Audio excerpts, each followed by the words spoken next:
मां हूं, धरती मां। और इसीलिए तो मैं संसार की हर मां का दुख समझती हूं। संसार की हर मां का दुख देखकर तड़प उठती हूं।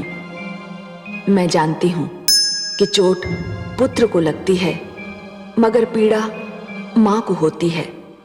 दुख पुत्र को होता है, आंसू मां की आंखों से टपकते हैं। इसीलिए तो कहा जाता है कि मां ईश्वर का रूप है। इसीलिए तो कहा जाता है कि मां के पैरों तले स्वर्ग है। कयाधु की भी यही पीड़ा थी कि प्रहलाद को केवल इसलिए दंड दिया जा रहा है कि वो सत्य का मार्ग नहीं छोड़ना चाहता था। वो विष्णु भक्ति से मुंह नहीं मोड़ना चाहता था। मगर मैं ये भी जानती हूं कि पुत्र प्रहलाद की परीक्षा तो अभी आरंभ हुई है। अभी तो उसे और कठिनाइयां झेलनी है, कष्ट के कई पर्वत पार करने हैं। देखना यह है कि उसका विश्वास कितना अडिग है। ओम नमो भगवते वासुदेवाय। ओम नमो नारायण।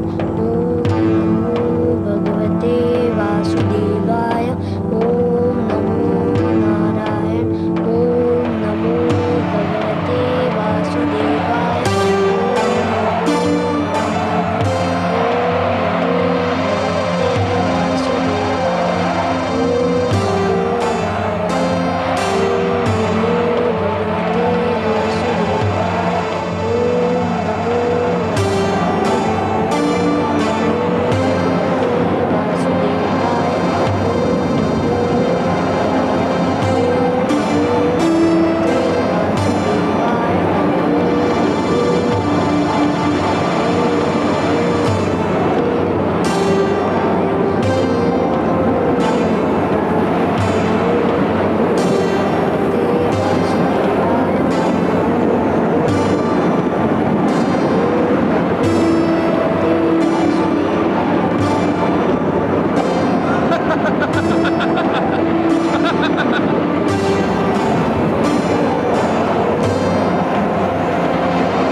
और लो विष्णु का नाम और जपो उसकी माला।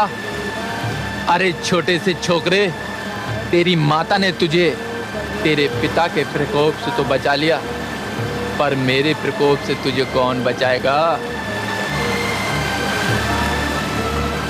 मैं तुझे तड़पा तड़पा के, तरसा तरसा के मार डालूंगा। तेरे विष्णु ने मेरे तन के 2 टुकड़े कर दिए थे। मैं उसके किसी भी भक्त को चैन नहीं लेने दूंगा। देखूं वो मेरा क्या कर लेता है।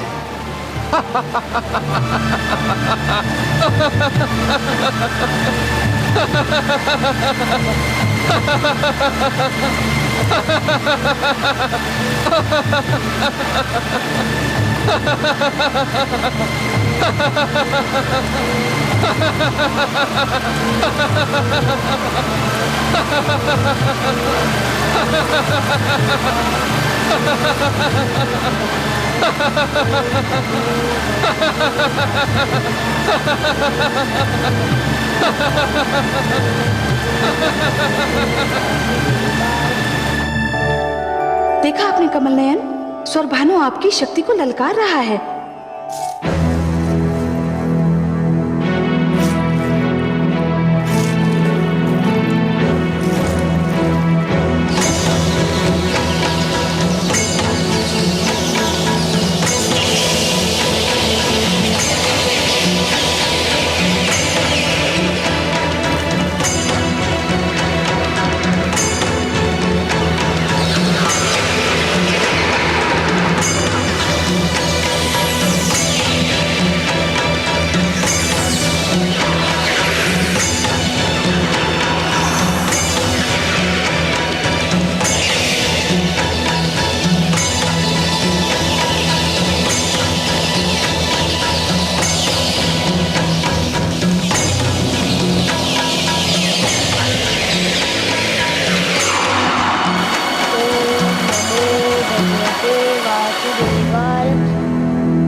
मेरे प्रिय मित्रों, हम आ गए मित्र, हम आ गए।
फल खाओ मित्र, हम देख रहे हैं तुम कितने दिनों से भूखे हो।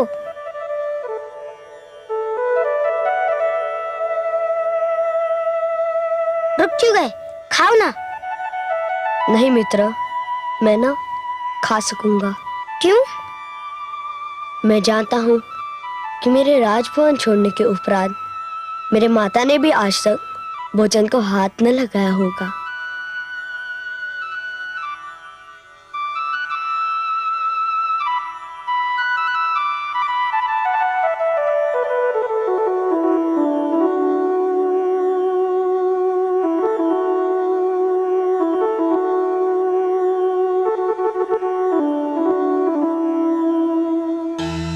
नारायण नारायण। देवर्षि, कहाँ है मेरा पुत्र? कैसा है वह? पुत्री, तुम्हारा पुत्र इस समय सत्य मार्ग पर है और सर्वथा वैसा ही है जैसा सत्य मार्ग का पथिक होता है। तुम उसकी चिंता मत करो। मैं तो केवल यह कहने आया हूं कि तुम अब भोजन कर लो। कैसे कर सकती हूँ मैं भोजन, जबकि मेरा पुत्र भूखा प्यासा होगा? कौन देगा उसे अन्न जल? वह तो उसे प्रकृति ने दे भी दिया है, पर तुम तो जानती ही हो पुत्री कि तुम्हारा पुत्र कैसा हठी है। वह उस समय तक अपने मुख में अन्न का एक दाना भी नहीं डालेगा जब तक उसकी मां भोजन नहीं कर लेती। यदि तुम चाहती हो कि वह भूखा न रहे तो जाओ, भोजन कर लो।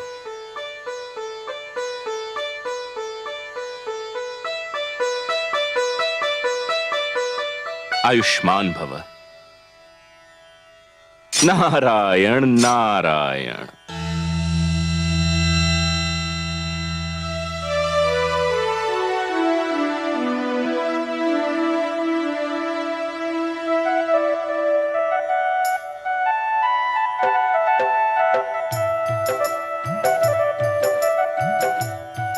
अरे अभी तो तुम कुछ भी खाने को तैयार नहीं थे, अभी बिना किसी के कहे खा रहे हो?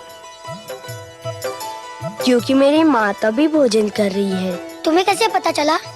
पुत्र माता के शरीर का अंश होता है, वो माँ पर बीती हर दशा पहचान लेता है।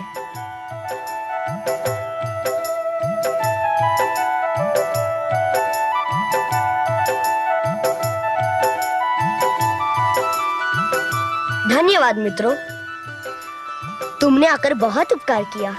अब हम तुम्हारे संग ही रहेंगे। फिर तुम्हारी शिक्षा का क्या होगा? नहीं चाहिए हमें वो शिक्षा जो वहाँ दी जाती है। परंतु ये भी सोचा है, तुम्हारे इस प्रकार गुरुकुल से चले आने के कारण हमारे गुरुजन शंडा और अमर का क्या होगा? हम क्या जाने, हमें इसकी चिंता भी नहीं है। नहीं मित्रों, यह तो कोरा स्वार्थ है। गुरु चाहे जैसा हो, गुरु है, आदर के योग्य है। गुरु तो पिता समान होता है, ईश्वर समान होता है। गुरु को शिष्य के कारण कष्ट झेलना पड़े तो ईश्वर शिष्य को कभी क्षमा नहीं करता। तुम लोगों के भागाने से महाराज हिरण्यकश्यपु अपना सारा क्रोध हमारे प्रिय गुरुजन पर उतारेंगे, और उसके लिए ना मैं तुमको क्षमा करूंगा ना अपने आप को। हम तुम्हारे पास इसलिए आए हैं कि तुम्हें कष्ट ना हो, तुम स्वयं को अकेला ना समझो। तुम्हारे आने से मुझे ज्ञात हो गया कि अब मैं अकेला नहीं हूँ, पर यदि तुम गुरुकुल ना लौटे तो मुझे बहुत दुख होगा। यदि मुझे सुख देना चाहते हो तो जाओ, गुरुकुल लौट जाओ, मैं तुमसे वहीं आकर मिलूंगा।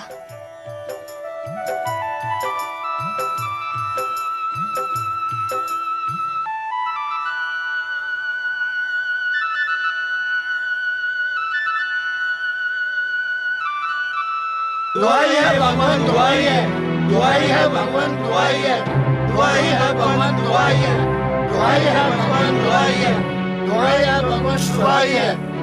क्या हुआ? क्या हमारी प्रिय प्रजा को किसी ने सताने का साहस किया है, या किसी दुष्ट ने उसे कष्ट पहुंचाया है? हे प्रियजनों, आप किस बात की दुहाई दे रहे हैं? हे भगवान, हम पर घोर विपदा आन पड़ी है। सर्वशक्तिमान, हमारे पुत्र गोकुल छोड़कर चले गए हैं। तो क्या गुरुकुल के प्रबंधकों ने विद्यार्थियों पर शिक्षा का इतना बोझ लाद दिया कि वे घबराकर वहां से भाग गए? ऐसा भी नहीं है भगवान। तो फिर क्या कारण है उनके गुरुकुल छोड़कर जाने का? वे अपने मित्र राजकुमार प्रहलाद को खोजने निकल गए हैं और उनका कुछ पता नहीं है। राजकुमार प्रहलाद की खोज में क्या उन्हें ज्ञान नहीं कि राजकुमार प्रहलाद राजद्रोही है? क्या उन्हें ज्ञान नहीं कि जो भी इसका साथ देगा वो मेरी दृष्टि में अपराधी है? तब तो उन्हें इस अपराध का दंड अवश्य मिलेगा। दंड साधारण भूल के लिए दिया जाता है भगवान। इन बालकों ने जो किया है वो भूल नहीं है, अपराध नहीं है, खुला विद्रोह है। उन्होंने असुर गुरुकुल के समस्त शिक्षा के विधान को व्यर्थ और अर्थहीन घोषित कर दिया है। उन्होंने आपके प्रभुत्व और ईश्वर रथ के आगे प्रश्न चिन्ह लगा दिया है। स्पष्ट वर्णन करो स्वर भानु। हे सर्वशक्तिमान, आज हर ओर यही चर्चा है। जो अपने पुत्र को नियंत्रण में ना ला सका, जो अपने ही पुत्र से स्वयं को ईश्वर न मनवा सका, वो कैसा ईश्वर है? उसे कौन ईश्वर मानेगा? यदि आपने इस समस्या का समाधान ना किया तो आपके विरोधियों और प्रहलाद के समर्थकों की संख्या दिन प्रतिदिन बढ़ती जाएगी। स्वर भानु, मैं इसीलिए उसका वध कर रहा था। तुम्ही ने मुझे रोक दिया। तुम्ही ने कहा था कि उसे छोड़ दिया जाए। तुम्ही ने बड़े घमंड से कहा था कि तुम मुझे समझ लोगे। अब क्या हुआ? मैं अपने अभियान में असफल हो गया भगवान। मैंने सोचा था कि वो मेरे द्वारा पहुंचाई जाने वाली विपदाओं को झेल नहीं पाएगा। मैं उसे भूख प्यास से तड़पा तड़पा कर मार दूंगा। किंतु ना जाने वो किस धातु का बना हुआ है। सारी विपदाएं झेल गया, किंतु उसने विष्णु का नाम लेना नहीं छोड़ा। मैं जानता था कि मेरे मूर्ख पुत्र के मन को जो विष्णु नाम का रोग लगा है, उसका उपचार उसकी मृत्यु के अतिरिक्त और कुछ भी नहीं है। उसके इस भयंकर रोग को केवल उसकी मृत्यु ही समाप्त कर सकती है, केवल उसकी मृत्यु। सेनापति अश्वमित्र, आज्ञा भगवान। जाओ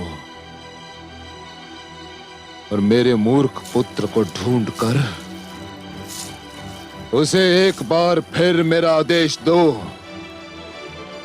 कि वो मुझे ईश्वर मान ले मुझे ईश्वर।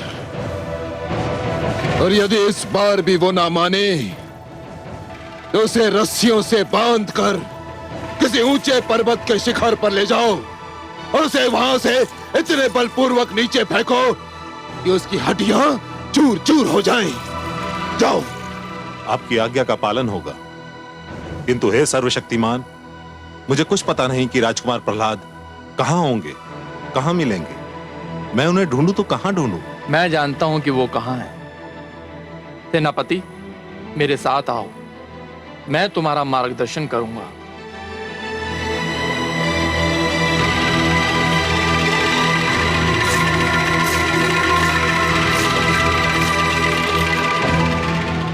हे प्रियजनों, तुम्हारे पुत्रों को तुम्हारे पास पहुंचाना तुम्हारे भगवान का उत्तरदायित्व है। तुम्हारे पुत्र तुम्हें मिल जाएंगे। भगवान हिरण्यकशिपु की, भगवान हिरण्यकशिपु की, भगवान हिरण्यकशिपु की, भगवान हिरण्यकशिपु की, भगवान हिरण्यकशिपु की, भगवान हिरण्यकशिपु की, भगवान हिरण्यकशिपु की, भगवान हिरण्यकशिपु की।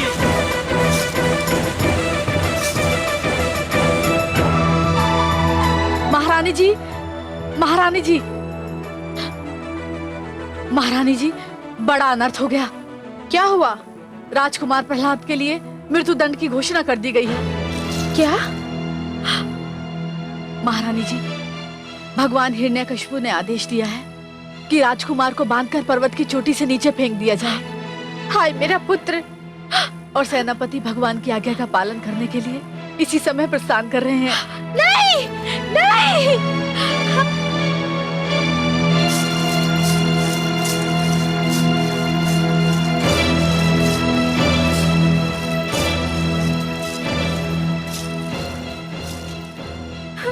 चलो सारथी।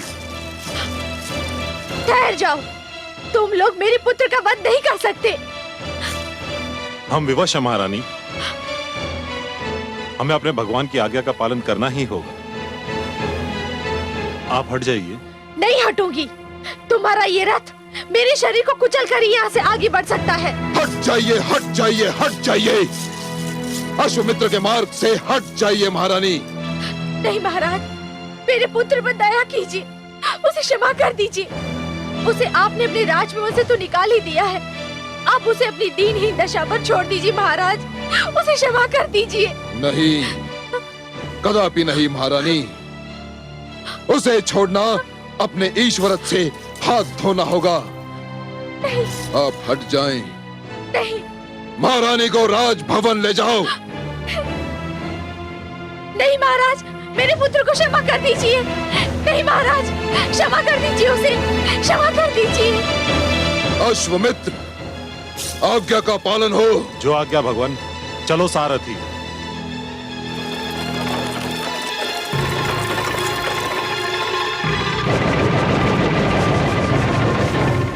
ओम नमो भगवते वासुदेवाय। ओम नमो भगवते वासुदेवाय।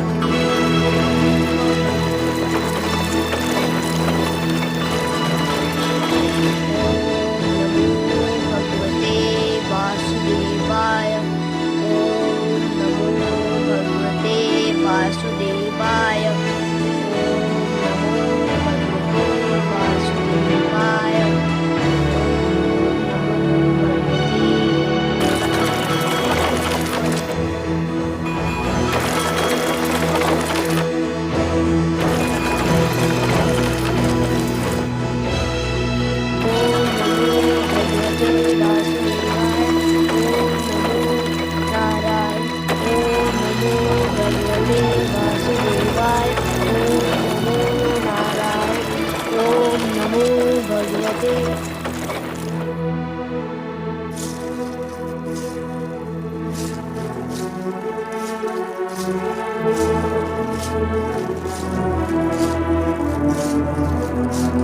राजकुमार प्रहलाद। सेनापति अश्वमित्र, आप, भगवान विष्णु की कृपा हो आप पर। कैसे कष्ट किया? मैं भगवान हिरण्यकश्यप के आदेश से आया हूँ आपके पास। आपका स्वागत है सेनापति। क्या संदेश लाए हैं आप? मैं ये संदेश लाया हूँ कि आप हमारे भगवान हिरण्यकश्यप को अपना भगवान मान लें। यदि आपने ये मान लिया तो आपके जीवन पर छाए सारे संकट दूर हो जाएंगे। यह भी तो संभव है कि आप और आपके सम्राट मेरे ईश्वर को मान ले, तो आपके और आपके सम्राट के जीवन और आत्मा पर छाए हुए सारे संकट दूर हो जाएंगे। ये कदापि नहीं हो सकता राजकुमार। हे सेनापति, आप अपने लिए जो कहने और सोचने की स्वतंत्रता दिखा रहे हैं, वह स्वतंत्रता को मेरे लिए उचित नहीं समझते? यह तो अन्याय है ना? मैंने संदेश सुना दिया, मेरा उत्तरदायित्व तो पूरा हो गया। मैंने संदेश सुन लिया, मेरा उत्तर भी पूरा हो गया।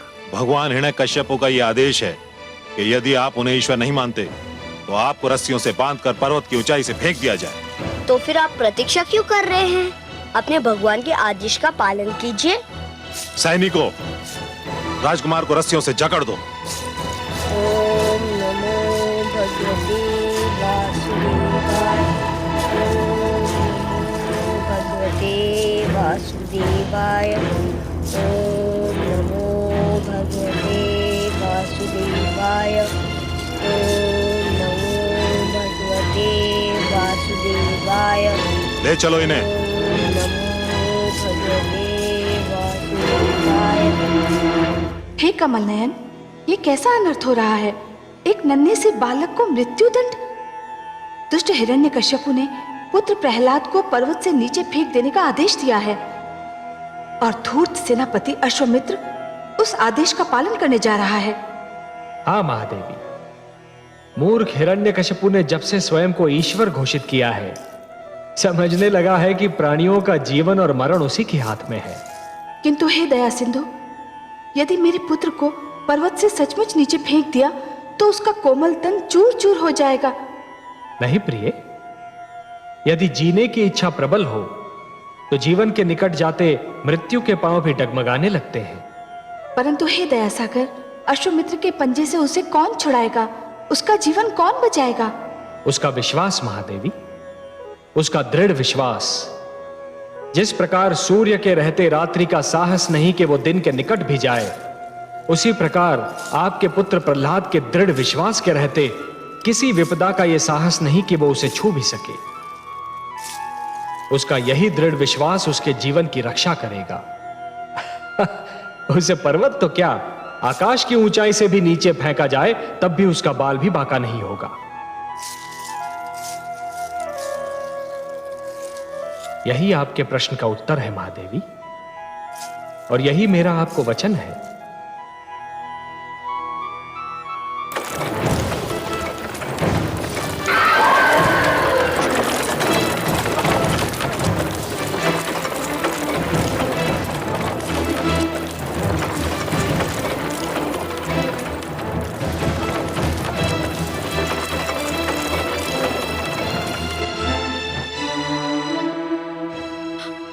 विष्णु, अब तुम ही कुछ करो। मेरा पुत्र तुम्हारे नाम पर न्योछावर हो रहा है, उसे तुम्हारा नाम लेने का दंड दिया जा रहा है। मैं क्या करूं? क्या करूं मैं? नारायण नारायण। हे देवर्षि, मैं क्या करूं?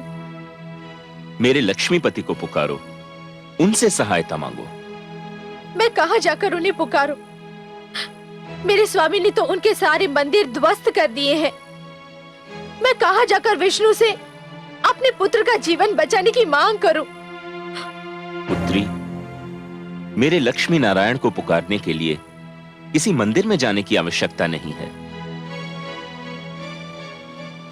वे तो सर्वव्यापक हैं, हर ओर रमते हैं, हर कण में बसते हैं। तुम्हारे पति ने यदि मूर्खतावश उनके मंदिर उजाड़ भी दिए हैं, तो भी एक मंदिर तो ऐसा है ही जिसे कोई नहीं उजाड़ सकता।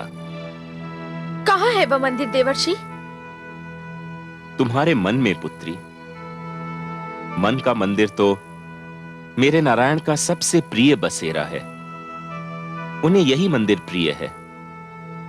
निराश मत हो पुत्री, उन्हें अपने मन से पुकारो, वो तुम्हारी पुकार अवश्य सुन लेंगे।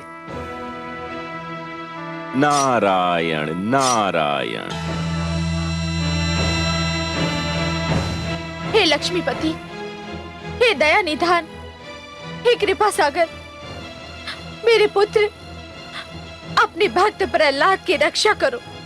ओम नमो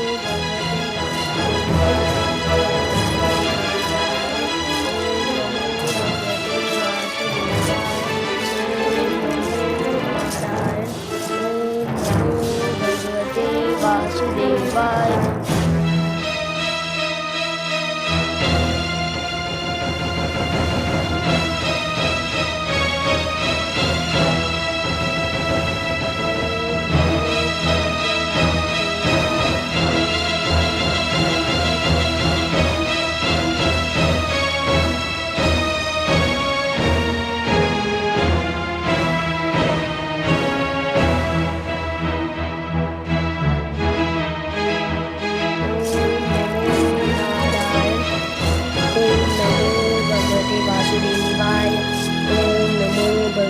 राजकुमार प्रहलाद, मैं आपसे अंतिम बार पूछता हूँ, आप हमारे भगवान हिरण्यकश्यप को अपना ईश्वर मानते हैं या नहीं?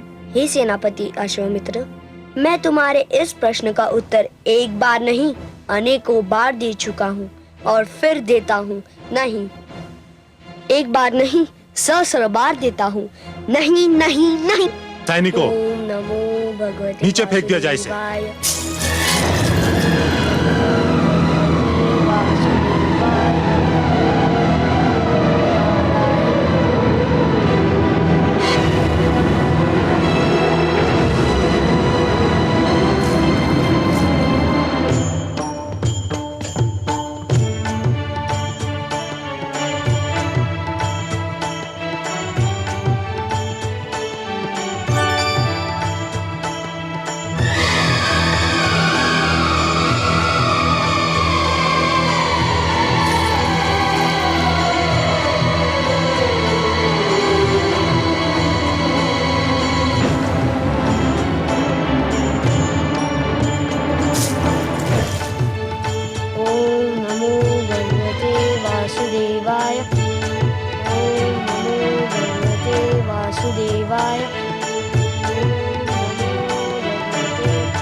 कमल नयन, ये क्या किया आपने कमल नयन? मैंने क्या किया देवी? आप ही की इच्छा थी कि आपके पुत्र प्रहलाद के प्राणों की रक्षा की जाए। मैंने सदा की भांति आपकी इच्छा का आदर किया, उसके प्राणों की रक्षा की। मैं तो ये समझ रहा था कि इस दृश्य को देखकर आप प्रसन्न हो रही होंगी। वो मैंने देखा कमल नयन, उसके लिए मैं आपका आभार मानती हूँ, आपको कोटि कोटि धन्यवाद देती हूँ। परंतु हे कमल नयन, आपने मेरे पुत्र प्रहलाद को मृत्यु के एक द्वार से निकालकर दूसरे द्वार में छोड़ दिया है। महादेवी, आप नित्य कहती हैं कि मेरी बातों का रहस्य मेरे अतिरिक्त कोई नहीं जान सकता, पर आज मुझे यह कहने दीजिए कि आप जो कह रही हैं ना, उसका रहस्य मेरी भी समझ में नहीं आ रहा। आप कहना क्या चाह रही हैं, कृपया स्पष्ट तो कीजिए महादेवी। आपको पता है जिस बैलगाड़ी पर आपने पुत्र प्रहलाद को उतारा वो किस दिशा में जा रही थी?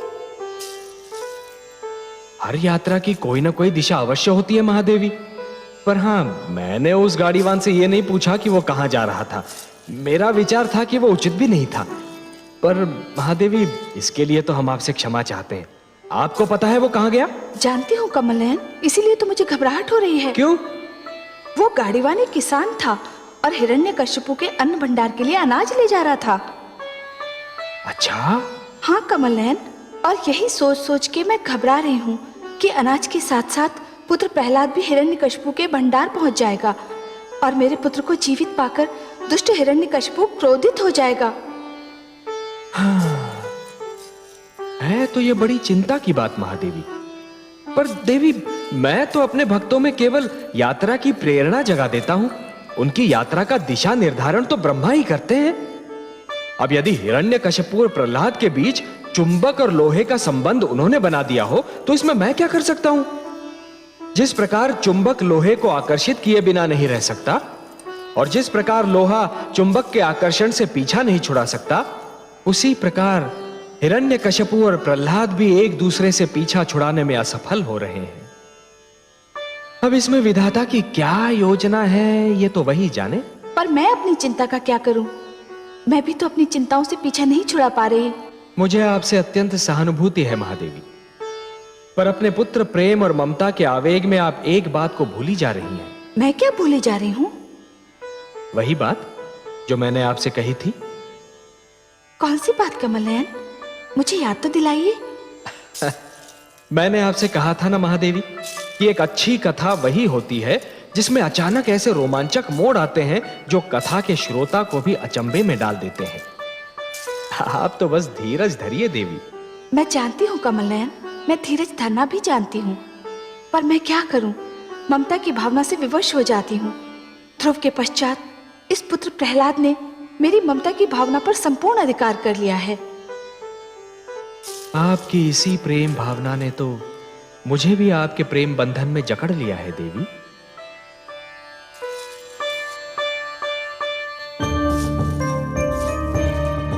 अश्वमित्र कहां रह गया? अभी तक नहीं आया। कहीं ऐसा तो नहीं कि प्रहलाद के बदले स्वयं उसी को मृत्यु आ गई हो? नहीं,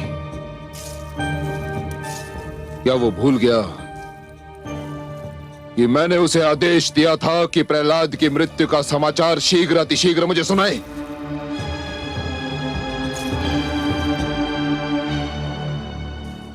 अब आप क्या सोच रही हैं महारानी?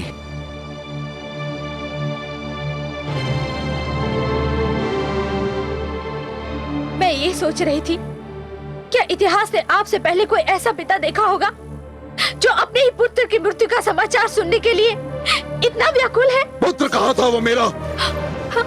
बैरी था, शत्रु था वो मेरा। था से क्या अर्थ है आपका स्वामी? था क्यों कह रहे हैं आप?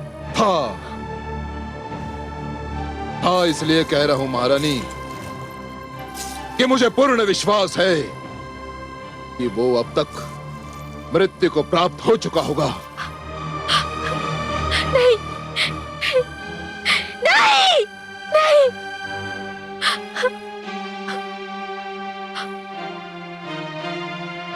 आप तो ईश्वर हैं। ईश्वर तो अंतर्यामी होता है। आपको तो पहले से ये ज्ञात हो जाना चाहिए था। महारानी, भगवान हिरण्यकश्यप की जय हो।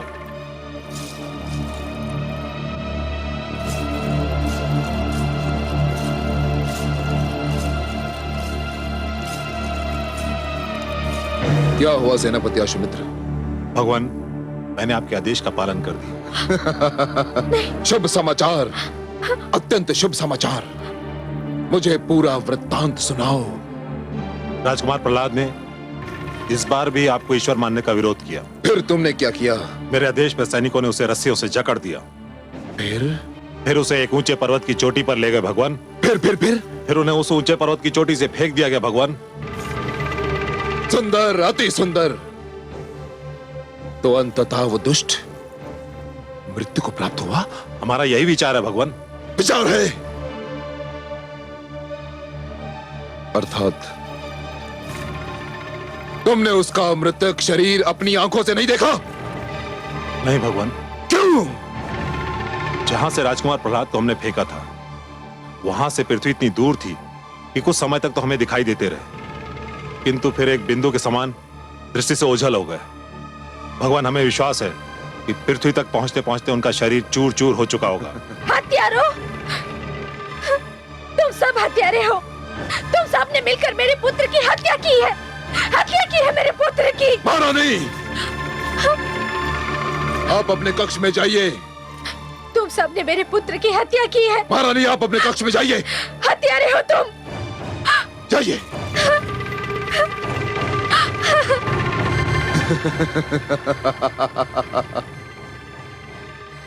मारा गया, मारा गया।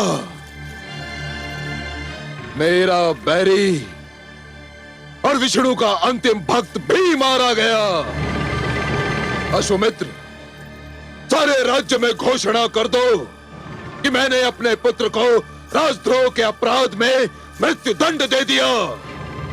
इस संसार को भी बता दो कि मैंने न्याय की मर्यादा के लिए अपने पुत्र के भी प्राण ले लिए।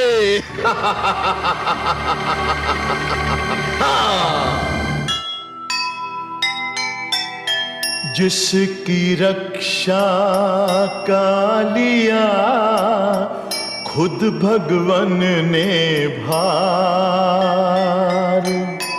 उसको मारे क्या भला यह बैरी संसार।